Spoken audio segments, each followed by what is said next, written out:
jirtu hordoftoota chaanaalii FUM har'as qophii gara biraatiin walitti deebineetu kan jirru Ruusiyaadhaaf qubeen zaafii jechi uuraa jedhu hiikaa gara maalii qaba kan waliin ilaallu ta'a. Amma xumura qophii keenyaatti nu faana tura. Jiimnaastii yookaan haadha boksii guddittii biyya Raashiyaa kan taate irraa kaasee hanga daa'imman dhukkuba du'aaf saaxilaman yookaan kaansariin qabamanii mana yaalaa keessatti yaalamanii irratti otoo nafiin lammiileen Raashiyaa hundi qubee Z uffatanii yookaan qubee Z uffatanii mul'achaa jiru. Mallattoon Z jedhu jalqaba taankii warra Raashiyaa fi konkolaattota waraana biroo irratti kan mul'ate yoo ta'u, waraana Raashiyaan Yuukireen irratti raawwattuuf deeggarsa agarsiisutti dafeen namoonni tokko tokko fudhatameera. Gabaasni oduu isaaniif qofa ba'e mallattoon kun itti fayyadamuun isaanii maaliif itti fayyadamu isa jedhuuf namoota hedduuf gaaffii ture. Daa'imman dhukkuba du'aaf saaxilaman magaalaa Raashiyaa keessatti dhukkuba kaansariin qabamanii mana yaalaa keessatti argaman illee qubee Z uffatanii hiriira ba'aniiru. Qubee Z fakkeessanii diizaayinii qubee Z'tiin hiriiranii dhaabbataniiru. Dura taa'an dhaabbata tola ooltummaa kaansarii hospitaalichaa otoo hin hafiin namoonni hundi marsariitii isaanii irratti qubee Z maxxansaniiru. Garuu kun maaliifi? Namoonni hedduun akka jedhanitti yoo ta'e qubeen Z zezaapid jechuudhaan dubbatu. Zezaapid jechuun afaan Raashiyaatiin injifadhu akka jechuuti jedhama. Kanaaf irratti barreeffame jedhu. Warri kaan immoo zaapid jechuun lixa jechuudha jedhu. Isa kana qorannoo warra ija banaa qabaniitu arge. Hedduun isaanii wal fakkeenya isaanii siwistik yookaan immoo mallattoo naaziin Jarman waraana addunyaa lammaffaa keessatti fayyadame wal fakkeessuudhaan dubbatu. Garuu Puutiidhaaf icciitii ture. Ministeerri ittisa Raashiyaa filannoo jalqabaa waan mirkaneessan fakkaata. Dhuma torban darbee maxxansa Instaagiraamii irratti suura loltoota Raashiyaa 3 loltoonni har'a loltoota Sooviyeet bara waraanaa fakkaata wajjin qubee Z hojjechuudhaan dhaabbatanii turanii. Kana jechuun icciitii warra qoratan biratti Z jechuun Zeleniskii jechuudha jedhu. Kana jechuunis Zeleniskiin haa injifatamu, Raashiyaan haa injifattu, Zeleniskiin haa ajjeefamu, Zeleniskiin haa du'u akka jechuuti jedhu. Akkasumas Zaan karaa waraanni Raashiyaa humna mataa isaa adda baasudha jedhamee yaadatamaa ture. Karaa taateewwan akka dhukaasa, michuu ittisaa fi kiyyoowwan Zeleniskiif hidhamaniiti jechuudha.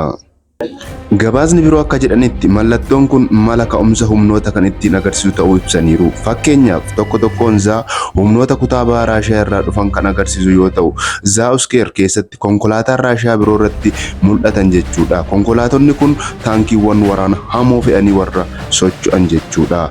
Isaan kunis 602 jedhamee waamu. Kun immoo Zeleniskii balleessuudhaaf warra kiyyoo hedduu qabatee socho'u jechuudha. Biyyoota dhiyoo asitti mallattoon kun Raashiyaa keessatti konkolaataa irratti namoota beekamoo tiishartii isaanii irratti baanariiwwanii fi taampileetota adda addaa irratti maxxanfameera. Kana jechuunis Raashiyaan daftee haa injifattu, Yuukireen haa injifatamu akka jechuuti jechuudhaan namoonni hedduu gabaasaniiru. Kanaaf qubeen Z yookaan qubeen Z Puutiidhaaf jechuudha. Puutiidhaaf mallattoo icciitii yookaan kiyyoo ittiin diina isaa yookaan masaanuu isaa Zeleniskii ittiin qabatu jechuudha. Kun immoo otoo irratti hin baramin yeroo hedduu tureera. Amma garuu qorattoonni hedduun ifa baasaniiru. Walumaa galatti qubeen Z kiyyoo ittiin Zeleniskiin kiyyeeffamu yoo ta'u, Raashiyaadhaaf garuu yeroo hedduuf icciitii ta'ee ture jechuudha. Namoota hedduu birattis immoo waliinsaa wallaalamee ture. Qorannoo yeroo dheeraatiin booda qubeen Z kiyyoo Zeleniskii akka ta'e barameera. Sagantaa keenya gara biraatiin icciitii kan ta'e biyya Raashiyaa keessatti inni biroo jecha uuraa jedhu qabannee dhiyaanna. Uuraan maalidha? Maaliif yeroo hunda uuraa jedhu? Dhaadannoon isaanii maaliif uuraa akka ta'e loltoonni Raashiyaa fi Puutiin isa jedhu irratti xiyyeeffannaa nu hordofuun dagatiina.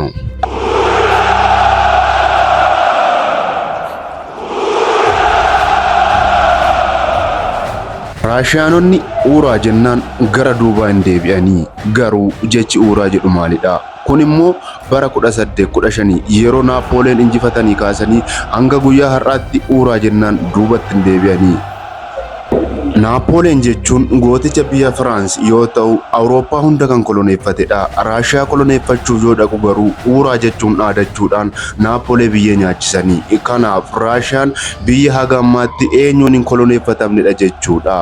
Kana jechuunis immoo uuraan akka boba'aa isaaniitti itti fayyadamu jechuudha. Boba'aa injifannoo isaanii jechuudha. Kanas haa ta'u sana garuu uuraa jechuun maal jechuudha? Uuraa maaliif fayyadamu? Uuraan maaloodha? Jechi uuraa jedhu maalidha? Waa'ee Raashiyaa yeroo dubbannu yeroo hunda wanni sammuu keenya keessa dhufu jecha uuraa jedhu kanadha. Fiilmiiwwan gurguddoo biyya Raashiyaa, loltoota Raashiyaaf namoota Raashiyaa dhageenyu uuraan afaan isaanii irraa hin bu'u. Yeroo baay'ee loltoonni Raashiyaa uuraa jedhu. Hoogganaan isaanii yookaan pirezidaantiin Raashiyaas uuraa jedhu. Hiriyoonni yeroo baay'ee gara Raashiyaa deeman jireenya isaanii keessatti uuraa jedhu. Uuraan maaloodha? Jechuun yookaan du'i yookaan injifadhu jechuudha. Raashiyaanonni akka amanitti bilisummaan bakka lamatti qoodama jedhu.